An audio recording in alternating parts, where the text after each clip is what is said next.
Coucou, bienvenue dans Moment Mode, le podcast qui t'invite à découvrir l'univers de la mode autrement. Ici, on parle de comment la mode influence notre quotidien, ses bons et ses mauvais côtés, et on explore des approches comme la seconde main, les marques locales et le fast fashion. Mais inquiétez-vous pas, on va aussi discuter de notre palette de couleurs et de petits conseils stylistes. Il y en a pour tout le monde. Alors installe-toi confortablement, prépare-toi pour aller courir ou faire ta petite marche de la journée. C'est l'heure de ton moment mode, ton moment à toi.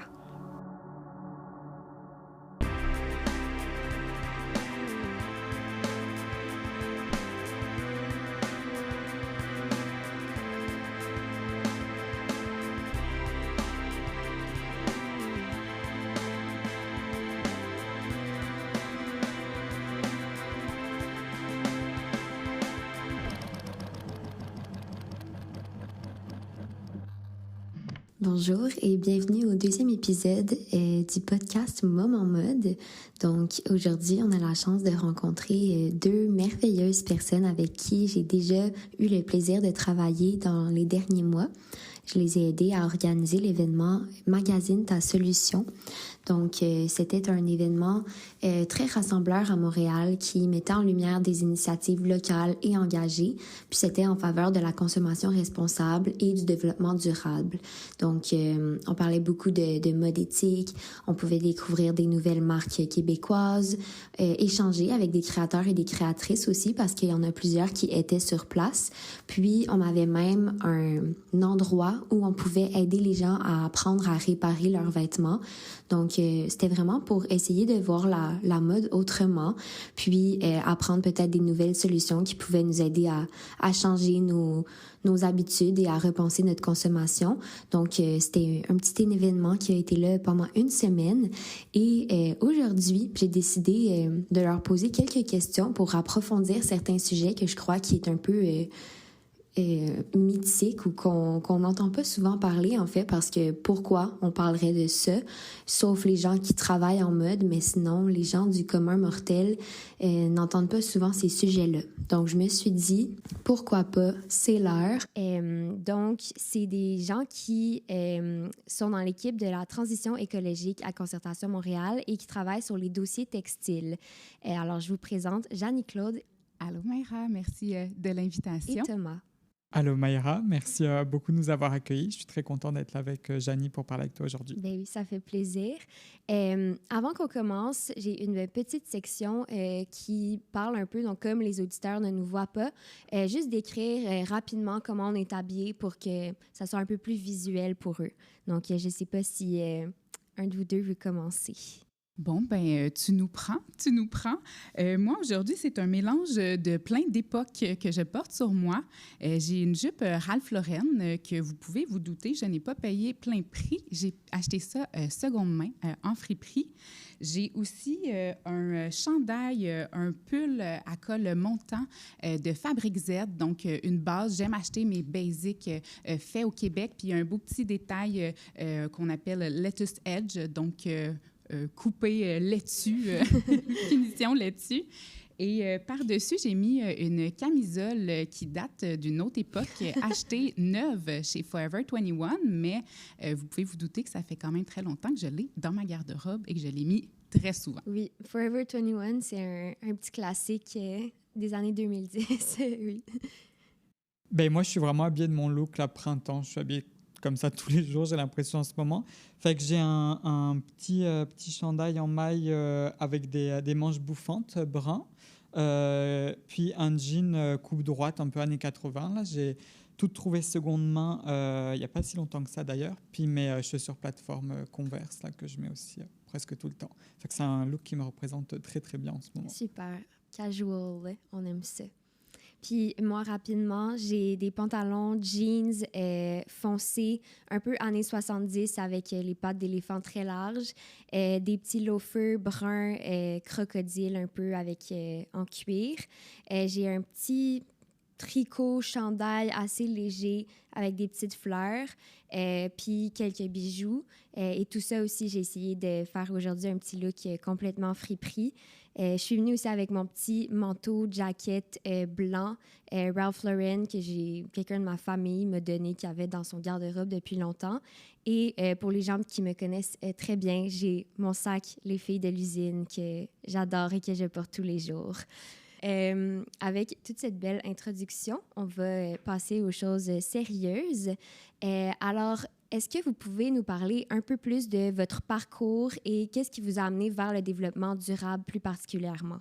Bien, certainement. Moi, je ne pensais pas atterrir dans un OBNL après avoir étudié en mode.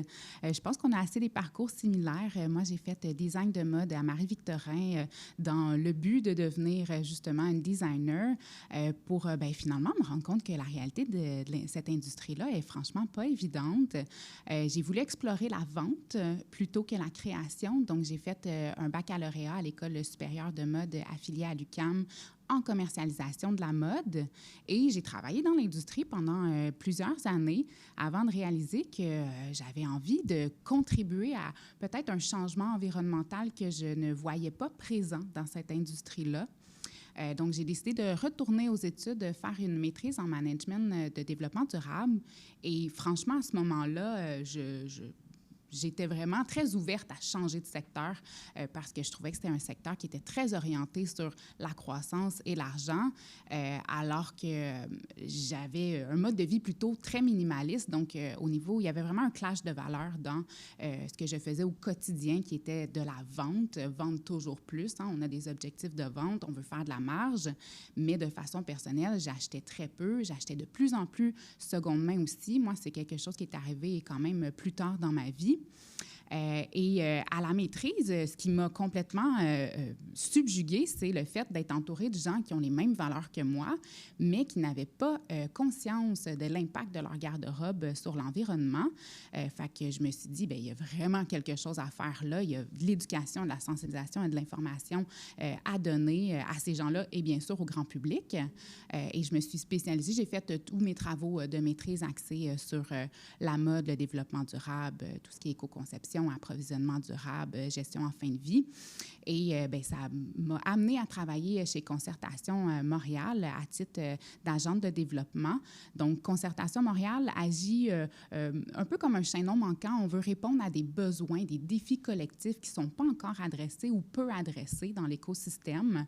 Donc, le textile, la transition écologique du secteur textile et habillement s'est avéré être un sujet de plus en plus d'actualité et pour lequel il y a beaucoup d'acteurs qui avaient envie de se regrouper pour pouvoir en discuter et trouver des solutions collectivement. Puis, donc, est-ce que en venant à Concertation Montréal, tu savais qu'il y avait la branche un peu du gaspillage textile et en fait tout ce qui a rapport au textile ou t'es venu puis tu croyais qu'il y avait juste développement durable? Bien, à vrai dire, j'ai commencé sur la communauté de pratique textile et habillement pour la transition écologique du secteur à titre de membre. Et la personne qui était en charge de la coordination a quitté et j'ai pu prendre son poste. Donc, ça a vraiment été, tout ça a été... les astres étaient bien alignés, oui, j'aime dire ça comme Puis, ça. Puis Thomas, toi, je sais que c'est un peu plus récent ton arrivée ici, mais j'aimerais aussi savoir, c'est ça, tout ton cheminement jusqu'ici. Oui, vraiment. Ben, c'est vraiment un cheminement d'opportunités là, qui est comme pas nécessairement linéaire, mais j'ai fait des études en design de mode en France, à Marseille, dans le cadre desquelles j'ai pu venir faire un stage à Montréal en design et en vente. Puis quand je suis revenu au Québec, entre-temps, il y avait la pandémie. En attente de venir ici, j'ai beaucoup travaillé dans le milieu communautaire, au Secours populaire français, pour créer des activités pour les jeunes et gérer une boutique solidaire d'économie sociale. Puis, j'ai travaillé avec les enfants aussi en milieu scolaire, en école primaire. C'est quand même des expériences remarquantes. C'est pour ça que je les mentionne pour la suite. Puis quand je suis revenu au Québec, ensuite pour vivre, j'ai travaillé pendant 2 ans et demi chez Denis Gagnon, un designer local pour faire tout ce qui était vente, marketing et communication. Donc là, j'ai vraiment découvert la réalité de l'écosystème mode local, la dimension locale qu'il fallait vraiment vendre auprès du public et faire beaucoup de sensibilisation, un peu comme Janie disait, pour arriver à ses fins. Mais la dimension mercantile me plaisait moins. J'avais l'impression de faire beaucoup de sensibilisation pour vendre, puis ça ne venait pas nécessairement me chercher. J'ai essayé de revenir vers le communautaire. Puis j'ai repris mes études en parallèle à l'École supérieure de mode, un baccalauréat en dit gestion de la mode, théorie, culture et valorisation de la mode. Puis, au sein de ce parcours, on a beaucoup plus adressé déjà les enjeux de transition écologique dans les cours. Donc, j'ai voulu un peu les intégrer, moi, dans mon travail, puis ça marchait plus ou moins. Puis, j'ai fait la rencontre de Janie, qui est venue, en fait, dans un de mes cours pour lesquels on devait faire un projet. Puis, j'ai découvert ce métier comme ça. Je ne pensais pas que j'arriverais à trouver un travail qui lie mode sans être de la création et de la vente, et qui lie aussi le social et l'environnement. C'était vraiment comme une combinaison que je ne connaissais pas. Fait que j'ai eu un gros coup de cœur pour le quotidien qu'elle racontait. Puis j'ai décidé de faire un stage. Puis on est là aujourd'hui. Là. Le stage a débouché sur un emploi. Puis aujourd'hui, on travaille ensemble sur les dossiers textiles. C'est fou quand même comment... C'est ça, justement, il y a plein de... Comme moi, mettons, je me disais, le stylisme, j'étais jeune, je croyais pas que ça existait, mais il y a tellement de petits métiers puis de petites branches comme un peu plus niches qu'on connaît pas. Puis c'est ça qui est le fun de justement, surtout à l'UQAM, parce que j'ai étudié en mode aussi pas longtemps. Puis c'était le fun de recevoir autant de conférenciers de plein d'endroits, de plein de marques différentes. Puis on en apprend beaucoup. Ça serait le fun même qu'on fasse ça, mais un peu plus large public, puis plus de conférences que quelqu'un, je sais pas, qui habite dans Rosemont puisse assister. Puis c'est ça. Je trouve qu'il manque un peu de conférences sur la mode qu'on parle, mais en fait, je trouve qu'on fait pas assez de publicité, ou que si on en fait, ça a de la misère à toucher beaucoup de monde, puis que souvent, quand on fait de la publicité pour la mode, ben ça touche beaucoup ceux qui sont dans ce domaine-là. Mais je sais pas si vous voyez une différence ou si vous êtes capable de... Comment vous faites pour justement aller chercher des gens qui sont... des gens du commun de tous les jours? Ben, c'est sûr qu'on les rencontre beaucoup parce qu'on fait des événements de sensibilisation grand public aujourd'hui. On participe quand même beaucoup aussi aux universités. On essaye dès qu'on peut, on a quand même des contacts d'y aller. Puis moi, tu sais, personnellement, j'y tiens maintenant parce que je vois à quel point des fois rencontrer des personnes, tu sais, tu découvres un métier comme moi, ça m'est arrivé. Moi, j'ai fait des études de mode pour être journaliste de mode. Là, je suis absolument pas là, vraiment pas là. Ça m'intéresserait même pas d'y aller maintenant. Mais c'est ces rencontres-là qui ont permis de se trouver. Fait que je les trouve vraiment pertinentes, puis je tiens à ce qu'on les fasse. Je ne sais pas si tu veux compléter. Bien, moi, ce que je trouve intéressant de ta question, c'est comment est-ce qu'on fait pour aller rejoindre plus de gens avec ce sujet-là, qui est un sujet qui nous touche toutes, là, puis physiquement, littéralement, là. Il n'y a personne qui peut dire, ben moi, la consommation de vêtements, ben ça m'importe peu, ça n'a pas rapport, j'en consomme pas. Il n'y a absolument personne qui peut dire ça. Puis c'est justement, quand on parle de transition écologique du secteur, on a tendance à attirer les gens convaincus, les gens qui sont déjà dans cette démarche-là. Et c'est pour ça qu'avec le projet auquel tu as participé, puis un projet qui continue dans les 2 prochaines années, les boutiques éphémères magazine Ta Solution, on s'installe dans des centres commerciaux parce qu'on veut rejoindre un large public, des gens qui sont déjà dans une démarche, des gens qui connaissent la problématique mais qui n'ont pas encore fait d'action dans ce sens-là, des gens qui peut-être n'ont pas encore entendu parler de la problématique. Donc, ça vaut la peine de sortir du cercle des convaincus pour rallier plus de gens à ce mouvement-là. Mm-hmm. Puis, ben, justement, je me demandais, c'est quoi... On m'en parle un tout petit peu, mais en quoi consiste votre rôle concrètement ici à Concertation Montréal? Bien, nous, ça le dit dans le titre, concertation. Le but, c'est vraiment de regrouper, rassembler des gens qui ont une vision similaire, un objectif similaire pour qu'on puisse bâtir ensemble dans cette direction-là. Comme nous, on a une communauté de pratique textile et habillement duquel on a une vingtaine de gens de l'industrie, de toute orientation aussi de l'industrie qui se sont joints ensemble pour, oui, eux, changer leur pratique dans leur entreprise, mais aussi pour voir comment est-ce qu'en groupe, on est capable de mener l'industrie plus loin. Et c'est aussi là qu'on s'est rendu compte, bon, on aura beau mettre le meilleur produit en marché, si le consommateur continue de mal l'utiliser ou de le surconsommer, on n'a pas réglé l'enjeu environnemental du secteur.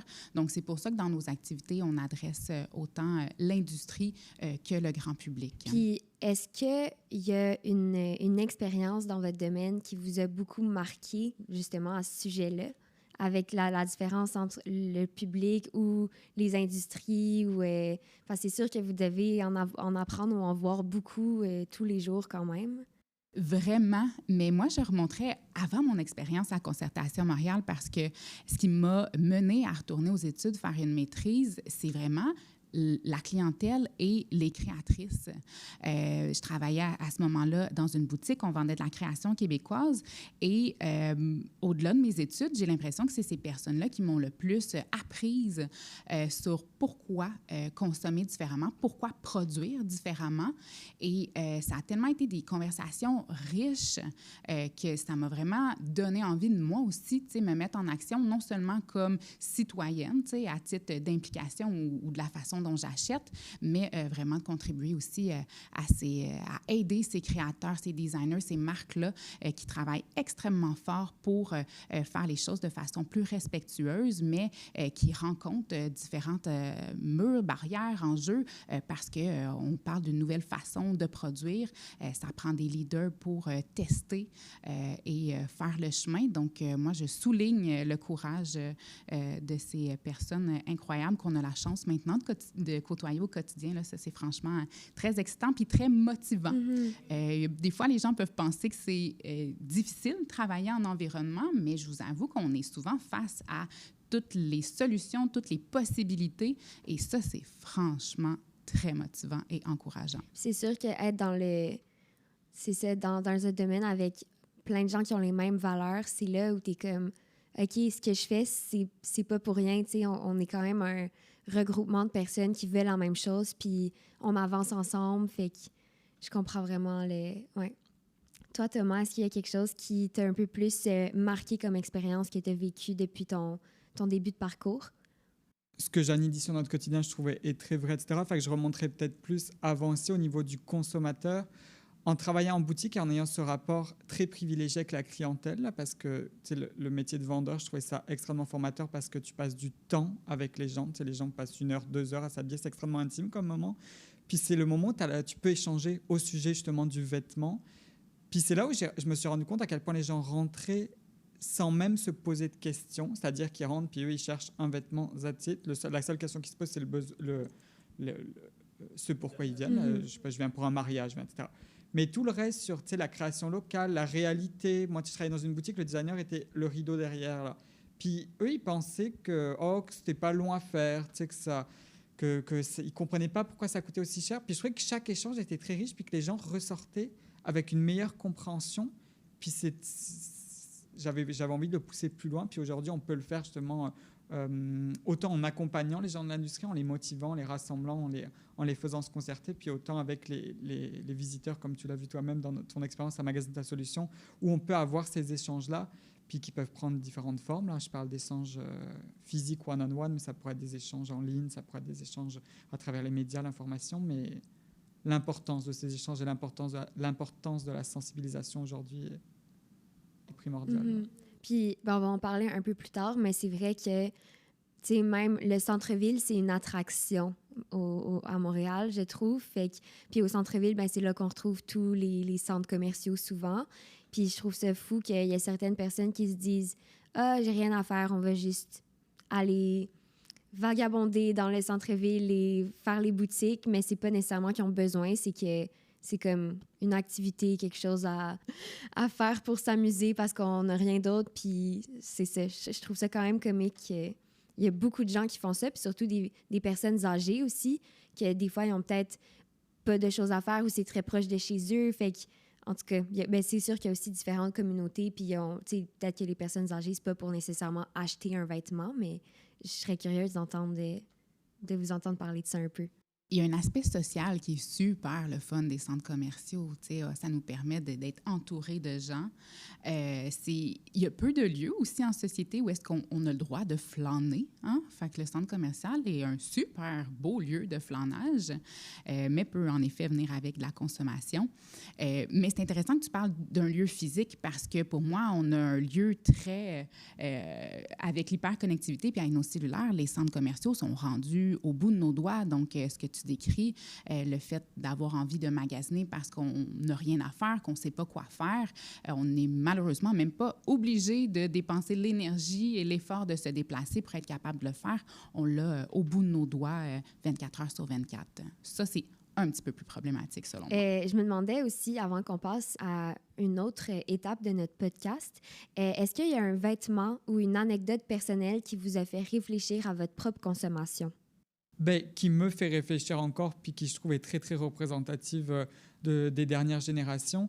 Moi, je suis né en 2000, fait que je suis la Gen Z. Nous, on entendait parler d'environnement. C'est venu quand même, on a vu cet avènement de comme ça devient vraiment un sujet, bien qu'il existait bien avant. Mais puis malgré qu'on entendait tout ça, moi, je partais en vacances avec mes parents chaque année. Puis j'ai jamais aimé, tu sais, les petits souvenirs, là, je sais pas, les petites statues et tout ça, j'ai jamais aimé. Ouais. Mais moi, j'achetais toujours un vêtement. C'était comme, je reviens avec un T-shirt du pays dans lequel je vais visiter, un T-shirt que je sais pertinemment que je vais pas porter parce que je trouvais ça ridicule de porter un T-shirt genre Sicilia.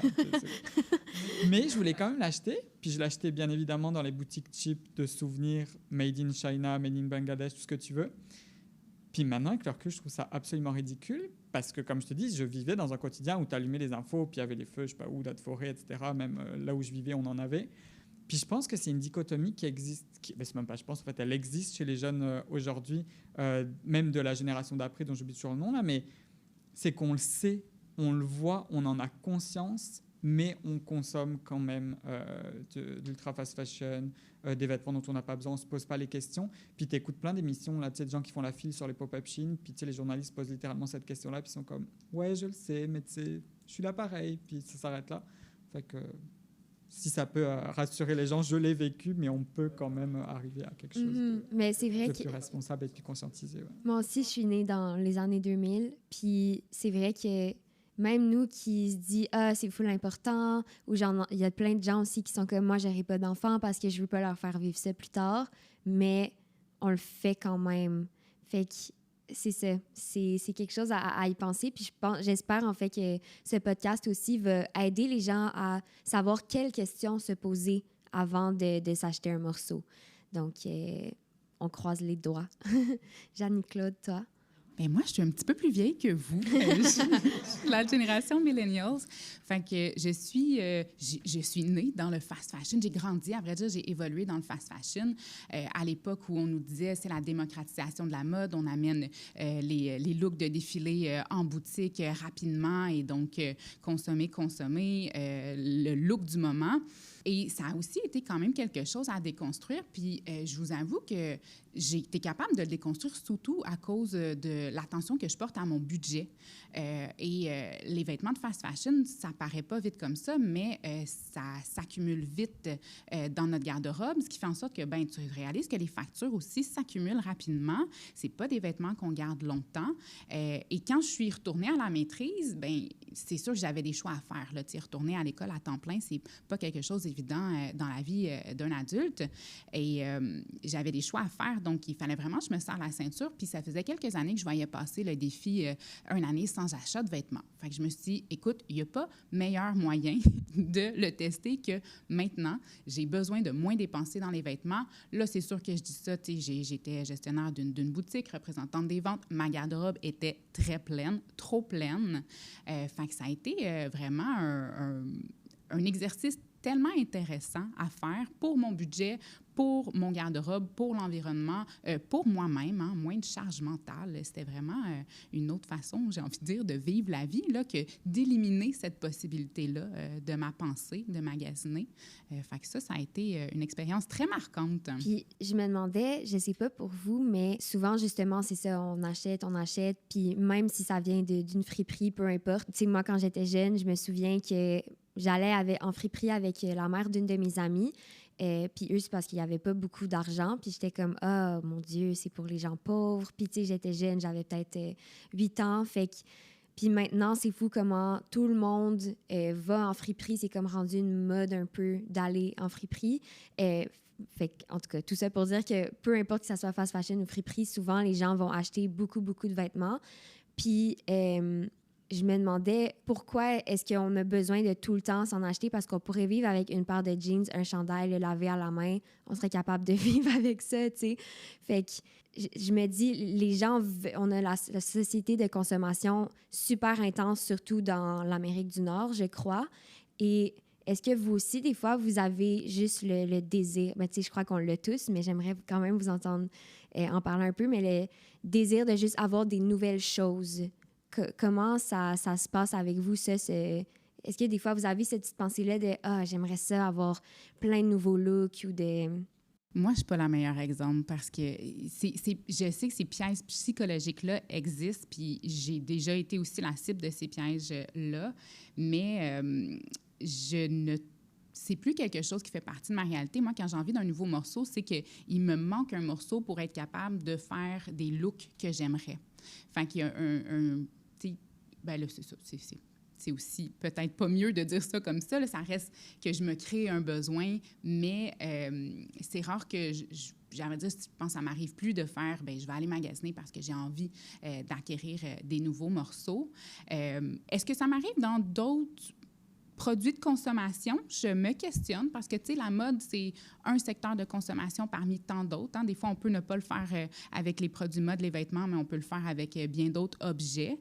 Mais je pense que mon aspect écolo et aussi, justement, que je regarde mes finances me permet aussi de mieux contrôler, gérer ces impulsions-là qui clairement qui clairement sont trigger par tout autour de nous en société. Hein. On est quand même baigné dans un quotidien où des entreprises dépensent des milliards et des milliards de dollars pour nous faire dépenser à notre tour. Fait que c'est sûr que c'est quand même important d'avoir conscience de ça. Puis je trouve que sur les réseaux sociaux, maintenant, c'est difficile de résister à la tentation de l'algorithme qui nous connaît si bien, qui connaît nos goûts, nos intérêts et qui nous propose constamment des produits à acheter dans l'immédiat, livrés en 2 jours à notre porte. C'est un gros piège. Puis avant de passer à Thomas, ou peut-être que Thomas, tu veux répondre à ça, mais est-ce que c'est notre faute? Peut-être que ma question est mal formulée, mais justement, on se fait tellement envoyer d'informations tous les jours.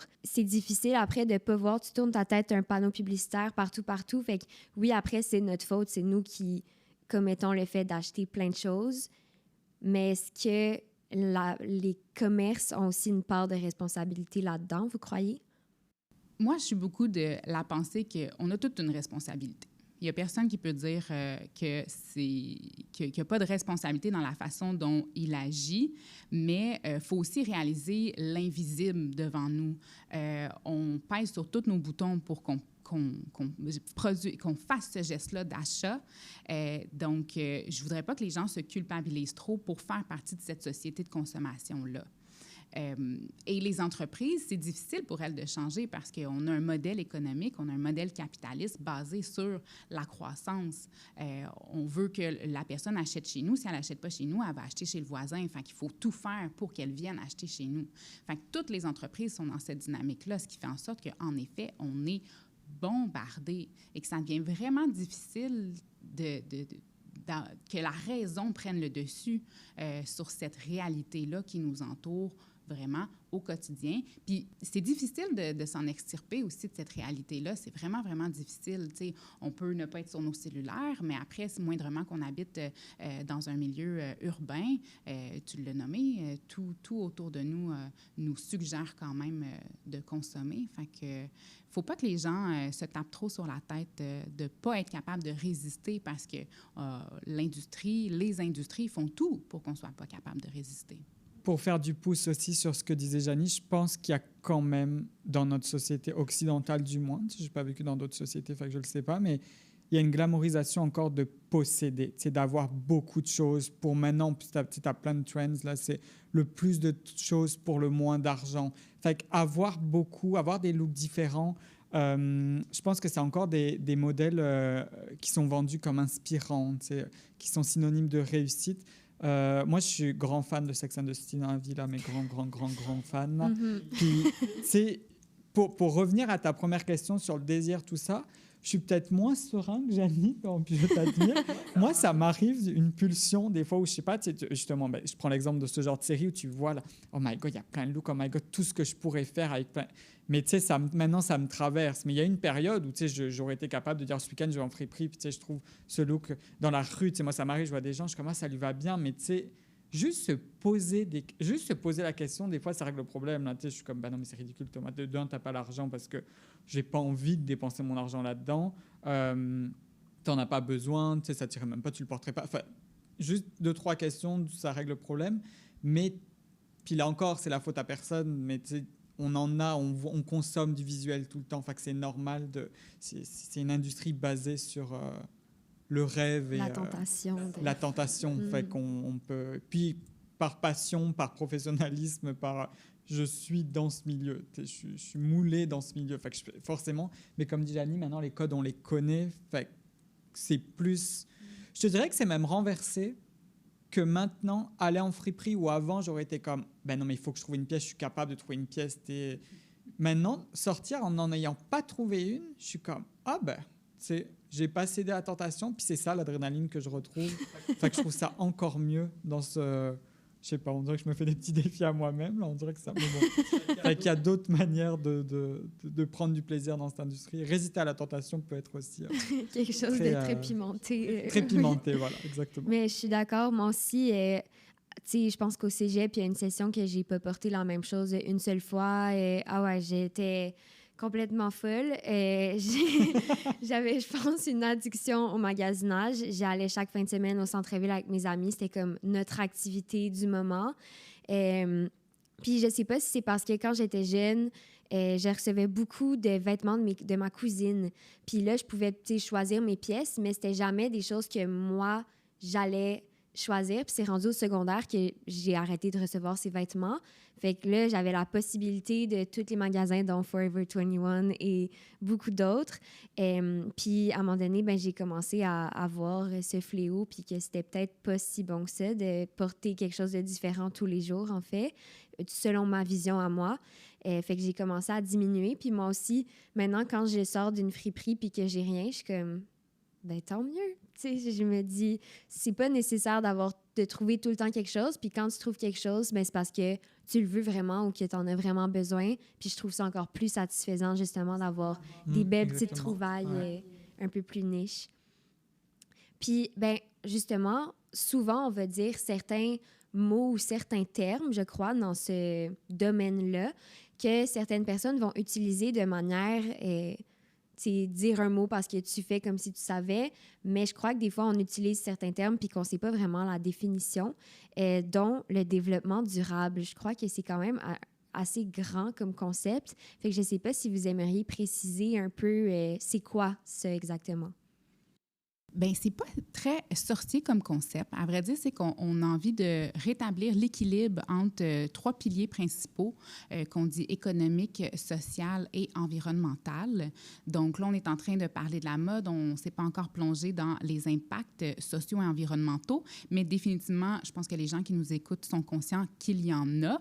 Tout ça pour avantager l'économie. Donc, l'aspect économique dans la mode est ce qui est, pour l'instant, encore prioritaire, mais là, on souhaite, avec le développement durable, revenir à un équilibre entre ces trois piliers-là. Puis, on m'en a parlé un peu. Est-ce qu'il y a certains impacts qui sont un peu plus présents dans l'industrie de la mode sur l'environnement et les humains? T'sais, les humains, on a un peu parlé, on a plein de publicités tout le temps, mais c'est ça. Est-ce que vous pourriez nous parler un peu plus de ces impacts-là? La liste est très longue. Très longue. Je vais en nommer quelques-uns. C'est pas le bout le plus doux du podcast, certainement, mais pour moi, c'est quand même des choses que c'est super important qu'on ait à notre conscience parce que sont très invisibilisés, ces impacts-là, surtout dans les pays du Nord. Et pourtant, c'est très présent et c'est pour ça qu'on parle de changement climatique aussi, là. Et l'industrie de la mode n'est certainement pas la seule industrie à générer ces impacts-là, mais on parle beaucoup des industries, puis justement notre consommation comme contribuant à la dégradation des écosystèmes. Et ça, bien, ça passe par la surconsommation de nos ressources naturelles. Donc, la mode, c'est une industrie qui utilise énormément d'eau pour la culture des fibres, mais aussi pour la transformation. Dans la culture, il y a aussi les pesticides qui viennent altérer grandement la biodiversité, affecter la faune et la flore, et bien sûr, l'humain aussi. Il y a tout l'aspect de déforestation pour être capable de faire des cultures de fibres. Et c'est sûr qu'après, il y a les fibres dites plus polluantes. Quand on pense, par exemple, au polyester qui est fait à base de pétrole, on le sait que extraire du pétrole, utiliser des énergies fossiles, c'est la chose qui génère le plus de gaz à effet de serre sur notre planète. Après, avec le polyester, vient aussi la libération des microplastiques dans les lavages, qui est une cause de pollution des cours d'eau très importante. Et justement, pollution des cours d'eau, on a aussi le rejet des teintures dans les cours d'eau, d'autres produits chimiques. Puis on s'entend que quand ça affecte la faune et la flore, ça finit par affecter aussi assez rapidement l'humain. À travers tout ça, on produit des centaines, au moins 100 milliards de vêtements à chaque année. Donc, il faut réaliser que ces vêtements-là, un jour, ils sont en fin de vie.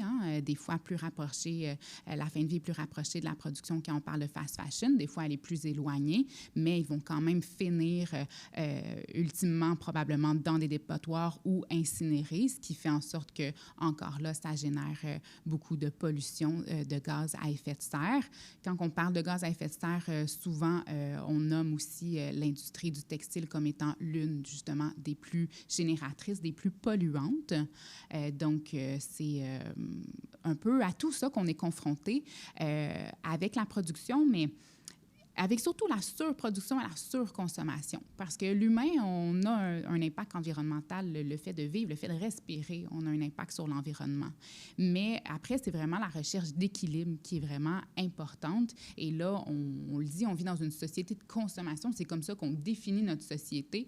Donc, clairement, on est allé trop loin dans cette surproduction et dans cette surconsommation-là, tellement loin que, justement, nos écosystèmes, notre planète vit à crédit, là, littéralement. Là. Puis, tu sais, je peux peut-être pousser jusqu'aux impacts sociaux, parce que l'industrie de la mode, c'est pas l'industrie la plus automatisée du monde. Donc, il y a quand même des humains derrière les vêtements qu'on produit, puis des humains, tu sais, qui ont des conditions de travail qui sont extrêmement précaires. Donc, on peut presque parler d'esclavagisme contemporain, parce que c'est des lieux, des conditions de travail, des temps de travail extrêmement dangereux, où il y a beaucoup de dérives, tu sais, qu'on a connues comme le Rana Plaza, etc. Beaucoup de travail forcé, d'exploitation, puis c'est surtout les femmes qui sont les plus impactées, les enfants aussi qui sont beaucoup appelés au travail dans cette industrie-là, avec des réalités aussi qui existent pour ces pays dont l'économie est basée sur ce système qui nous profite à nous, les pays qui faisons produire, mais les pays qui reçoivent le plus d'impact, c'est les pays qui produisent pour nous. Fait que c'est vraiment une inégalité flagrante dans ce milieu-là. Puis il y a aussi un aspect dont on parle de plus en plus, puis qu'on a longtemps relayé au second plan, mais toute l'atteinte à notre santé humaine, tous les produits chimiques qui sont utilisés dans la production de vêtements, mais qui sont utilisés pour la composition de nos vêtements, l'imperméabilité, je ne sais pas comment on dit là, mais les vêtements ignifuges. Tout ça, c'est des produits toxiques qui font en fait ce qu'on appelle la bioaccumulation. Fait qu'à force de les porter au long terme, ça peut nous empoisonner. Là, je vais faire peur à personne, mais si vous commencez à lire des trucs, ça fait quand même peur. Fait qu'il y a énormément d'impacts qui nous touchent directement, puis qui touchent aussi d'autres réalités auxquelles on ne n'est pas nécessairement confronté, mais auxquelles il faut penser. C'est aussi que c'est pas eux au Bangladesh qui vont porter des vêtements de Zara, tu sais. Comme tu dis, c'est vraiment, ils font tout ça pour nous. Puis j'ai écouté le documentaire de True Cost il y a comme 2 fins de semaine à peu près, puis ça m'a horrifiée de voir aussi tous les pesticides, admettons, mis dans le coton, et que là, après, tous ces agriculteurs-là développent peut-être des cancers, certaines maladies, ou même les enfants, après, qui vont boire toutes ces eaux-là ou infectées, contaminées, puis qu'après, eux aussi développent plein de maladies. Fait que c'est ça, c'est que nous, on est dans une belle bulle, puis on est... C'est ça. On ne faut pas la péter parce que sinon, on va voir toutes ces choses-là dans les autres pays, mais ça fait peur et c'est triste un peu de voir qu'eux, ils vivent pas comme... Nous, on va avoir une grande table pleine de nourriture, plein de vêtements à profusion. En tout cas, des fois, Le plus triste aussi, je trouve, c'est à quel point on n'apprend pas nos erreurs, parce que des composés toxiques dans les vêtements, il y en a eu à travers l'histoire. Il y a eu le verre à l'arsenic, il y a eu le mercure, etc. Puis c'est des choses qui ont été interdites parce qu'on a prouvé visuellement, à travers des recherches, que ça avait un impact direct qui causait la mort, là, et puis beaucoup plus rapidement que les produits qu'on a maintenant. Fait que les produits qu'on a maintenant sont encore plus dangereux.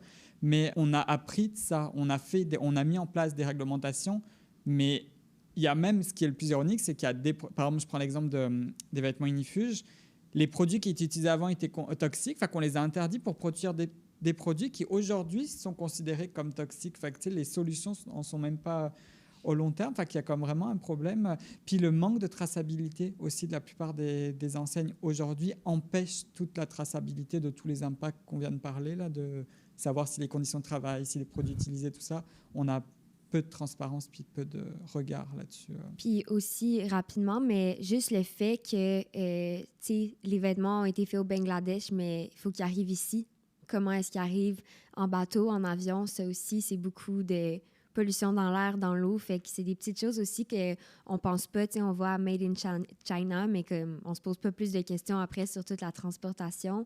Puis il y avait une petite phrase que, Janie, tu m'avais dit de si ton vêtement t'a coûté 5 $, comment tu penses qu'il paye pour la transportation pour les gens qui font le vêtement? Et cette phrase-là, j'y pense souvent, puis c'est vrai, tu sais, c'est quelque chose qu'il faut penser avant d'aller acheter ton petit chandail que tu n'as peut-être pas besoin, tu sais.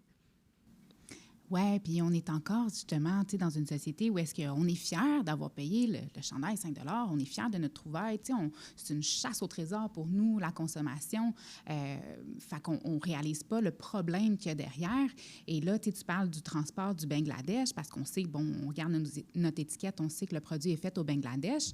Mais avant d'arriver au Bangladesh, il y a eu la culture de la fibre, il y a eu la filature, il y a eu la teinture, la transformation des apprêts sur le tissu, il y a eu la confection.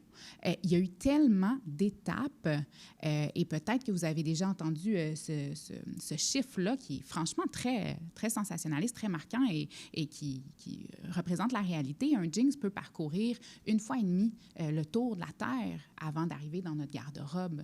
Donc, c'est pas juste du lieu de fabrication, c'est vraiment en prenant en compte toute la chaîne de valeur du vêtement. Et là, quand on vient au fameux 5 $, tu te dis, mon Dieu, il a traversé 1,5 fois la Terre, puis moi, je l'achète 20 $, mon jeans. Tu sais, qui n'a pas été payé? À quel moment de la chaîne? Parce que dans tout ça, il faut penser que la marque a fait la plus grosse marge de profit sur ce pantalon-là. Fait que oui, tu sais, quand on parle d'invisibilité, là, puis au niveau du coût, on va justement parler du fait que le coût environnemental et le coût social ont été externalisés, n'ont pas été pris en compte dans le prix. Mais ce qui fait en sorte qu'on a des vêtements pas chers et qui contribuent aussi à la désensibilisation qu'on a au juste prix d'un vêtement. On ne sait plus c'est quoi le juste prix d'un vêtement. Puis c'est pour ça, quand on regarde les marques québécoises, rapidement, les gens vont dire, bien là, c'est peine trop cher. Mais c'est ça, un juste prix. Mm-hmm. On sait combien qu'on gagne de l'heure au Québec, c'est quoi le salaire minimum, là. Puis avec des designers, on a des gens qui sont qualifiés, qui sont spécialisés, là. Ils méritent plus que le salaire minimum, ces gens-là. Puis c'est ça, on ne paierait jamais 1 $ la semaine un employé ici, mais pourquoi est-ce qu'on le ferait là-bas, tu sais? C'est ça qu'il faut un peu penser. Puis tu as mentionné, Thomas, l'événement qui s'est passé à Rana, si je me trompe. Rana Plaza. Est-ce que tu peux nous dire un peu c'est quoi? Parce qu'il y a beaucoup de gens, je crois, qui n'ont jamais eu connaissance de cet événement-là. Fait que c'est une usine, une manufacture en fait de vêtements au Bangladesh qui s'est effondrée avec donc tous les travailleurs et travailleuses, surtout d'ailleurs textiles à l'intérieur, malgré des constats de fissures dans les murs et de conditions de travail trop précaires. Enfin, qu'ils avaient comme rajouté un étage sur un bâtiment qui n'était pas supposé pour ajouter plus de machines, plus de monde, tout ça. Fait que, puis malgré les contestations des ouvriers et ouvrières qui qui remarquaient que l'endroit était vraiment pas sûr, leur contracteur était comme, là, vous travaillez, vous discutez pas, vous travaillez. Puis malheur arrive, fait que tout s'effondre. Puis ça a quand même été un événement extrêmement marquant pour l'industrie. Fait que c'est là où, comme on a pris conscience, pour ceux qui n'avaient pas pris conscience déjà du problème, des conditions de travail, puis comme des sortes de réglementations qui ont été mises en place par la suite, qui sont pas suffisantes, mais qui quand même c'est toujours ça. Il y a toujours une catastrophe pour qu'on arrive à changer les choses. Fait que c'est un événement dont on entend souvent parler, qui est marquant. Et moi, je tiens à dire que toute industrie confondue, c'est l'événement manufacturier le plus meurtrier de notre ère industrielle. Là. Tu sais, c'est pas une petite chose qui est arrivée, c'est très, très gros. C'est plus de 1000 personnes qui ont perdu la vie, c'est plus de quelques milliers de personnes qui ont été handicapées dans des pays où est-ce qu'on n'a pas accès à de l'aide gouvernementale. Donc, c'est vraiment... c'est un événement marquant dont il faut se rappeler. On a souligné les 14 ans de cet événement-là dernièrement, tout juste à la fin avril. Et le documentaire True Cost reste encore aujourd'hui aussi pertinent pour se remémorer pourquoi c'est arrivé, comment ça s'est arrivé.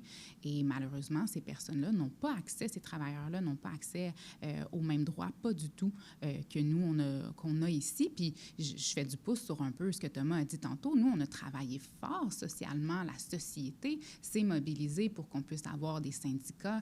Donc, ils sont aussi dans cette même démarche-là, mais ça prend énormément de temps.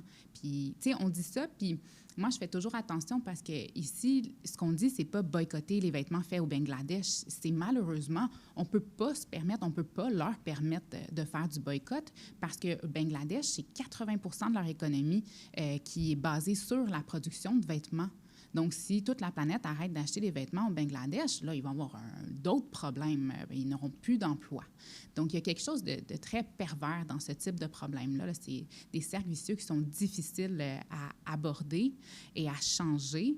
Et j'ai aussi envie de parler, on a nommé tantôt la responsabilisation de toutes les personnes dans la chaîne de valeur, là, qu'on soit l'utilisateur, l'acheteur en bout de compte ou celui qui fait en sorte que le vêtement est produit. Mais cet événement-là a été aussi la preuve parfaite de mais qui est responsable? Tu sais, quelle marque a autorisé, quelle marque faisait ses vêtements dans cette manufacture-là?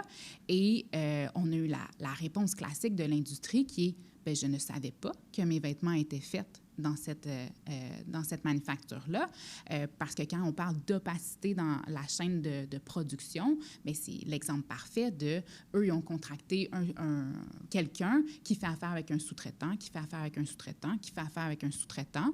Fait qu'après, c'est facile de se déresponsabiliser pour les entreprises, pour la marque, de dire, bien, moi, je ne le savais pas. Et c'est exactement ce qui est arrivé avec le Rana Plaza. Ben, je ferais juste un petit ajout que je trouve quand même super pertinent. Le problème de ces images, même si elles sont marquantes, c'est qu'elles ne sont pas dans notre réalité. Fait qu'il y a beaucoup de gens, notamment les consommateurs, qui vont être comme « Ah oui, c'est triste », mais ça ne va jamais venir te chercher au plus profond de toi. C'est comme les vêtements dans les déserts au Chili, etc. C'est quelque chose, tu ne le vois pas. Tu vois des images, mais ça ne te rejoint pas dans ton quotidien. Fait que ça ne va pas te marquer nécessairement. Mais mon point est que des luttes ouvrières, comme il y en a au Bangladesh, etc., il y en a eu dans des pays comme le nôtre, là, à Montréal, dans les années 40, à la Dominion textile. Il y avait les mêmes luttes pour les droits des travailleurs, pour les conditions de travail, tout ça. Puis on est arrivé à une société où on trouve que ça n'a aucun bon sens de payer pas cher du monde pour fabriquer, où les conditions de travail doivent être réglementées, toujours même dans une notion d'amélioration continue aujourd'hui. Fait que c'est très ridicule. Puis ça, je voudrais juste rappeler aux gens que il y a à peine un demi-siècle, on le voyait ici, fait qu'il n'y a pas de raison qu'on le fasse subir à des gens à l'autre bout de la planète. Non. C'est ça, c'est souvent, on le voit pas, c'est pas mon problème. Exactement. Mais pourtant, ce l'est, parce qu'après, nous, on se met ces vêtements-là et en fait, c'est la conscience aussi, mais c'est, ben, comme vous avez dit, là, on porte ces vêtements-là qui sont peut-être pleins de teintures toxiques et de... Fait que c'est ça. Ça affecte beaucoup eux, mais je veux dire, il faut penser à toute la chaîne et ce que ça construit aussi, puis... C'est ça. Faut penser aux gens à l'autre bout du monde qui n'ont pas les mêmes opportunités que nous. Alors, j'espère que vous avez apprécié la première partie de ce deuxième épisode de Moment Mode. On a décidé de le couper en 2 parties. Il y avait beaucoup d'informations très pertinentes qu'on trouvait un peu poche de couper et que vous ne l'entendiez jamais. Alors, c'est pour ça qu'on a décidé de le diviser. Donc, la deuxième partie se retrouvera sur les plateformes le 26 mai, donc dans 2 semaines. Et on va continuer à parler des répercussions du fast fashion, du gaspillage textile et d'encore plein d'autres petits sujets qui est super intéressant, des petits fun facts à avoir. Donc voilà. J'espère qu'on vous revoit dans 2 semaines. Et sinon, eh bien, bonne soirée.